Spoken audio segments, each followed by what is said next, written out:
Thank you for joining us here for the latest news where you live. I'm Joe Ellison. For many in our area, this is the first day of school. And this is the first school year since 2019 that schools are starting off on a bit of a normal note.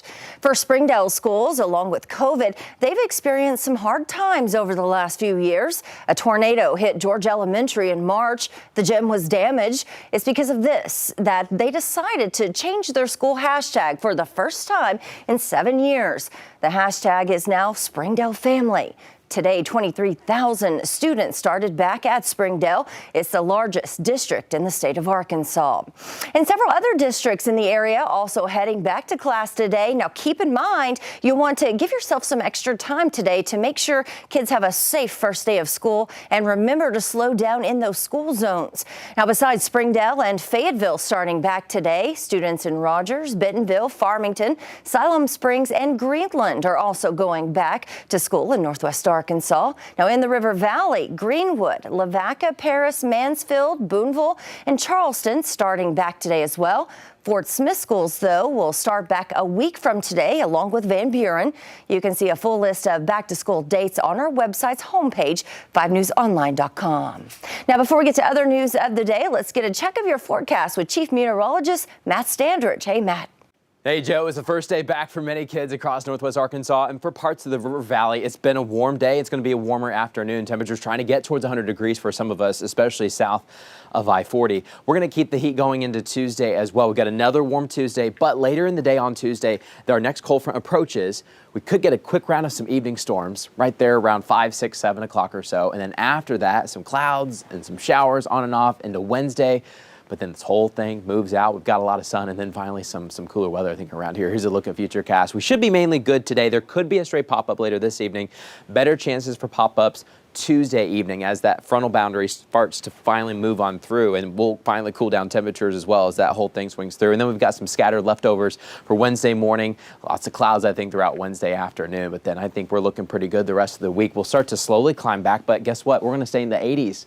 This cold front's long lasting. It's going to stay around with this cooler air for the foreseeable future. So we still have a couple days left of the heat, then a few storm chances here and there, and then cooler weather here and out, Joe.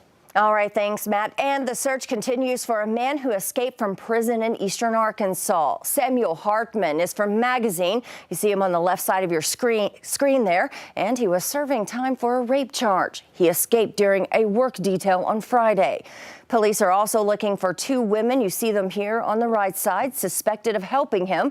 They're also believed to be from Logan County, Misty Hartman and Linda Annette White. Now take a look. This is a picture from our sister station in Memphis, where law enforcement in Tunica, Mississippi, searched this mobile home after a truck believed to be Hartman's was found outside. Officials didn't find Hartman or his 2 suspected accomplices inside, but they did find evidence, they say, indicating Hartman was planning to stay there at some point. The sheriff's office is still searching the county for Hartman, but added U.S. Marshals are now following other possible leads on where he could be. The Arkansas Department of Corrections believes that he may also be linked to Tulsa and Wyoming. The Logan County Sheriff's Office tells 5 News they have agents in the area if by chance he would decide to head home. Now, if you see Hartman or either of his suspected accomplices, you should not approach them. Police say they are armed and dangerous. Call 911 if you have any information. Well, making headlines across the nation, the search of former President Trump's Florida home has triggered a wave of anger, which law enforcement officials say could turn violent. Skylar Henry is on Capitol Hill with those details and how lawmakers are responding to the search. The FBI and the Department of Homeland Security are warning law enforcement agencies to be on the lookout for violent attacks in the wake of the Bureau's search of former President Trump's Mar-a-Lago home. The Joint Bulletin warns of a plot to place a dirty bomb in front of FBI headquarters, as well as online posts calling for civil war and armed rebellion. Everybody needs to respect our law enforcement, whether they be local, state, or federal. Republican Congressman Brian Fitzpatrick, a former FBI agent, told Face the Nation's Margaret Brennan that threats of violence hit close to home. I myself have been notified by the Bureau that my life was put in danger recently by some of these same people. The warning came after an armed man was killed last week after he tried to breach the FBI office in Cincinnati. Republicans are accusing the Biden administration of using the Department of Justice to attack a political rival. The White House, however, says the DOJ is acting independently. This is a law enforcement matter, and the Department of Justice is going to move forward as they see fit. FBI agents seized 11 sets of classified documents from the former president's home, some of which were labeled top secret.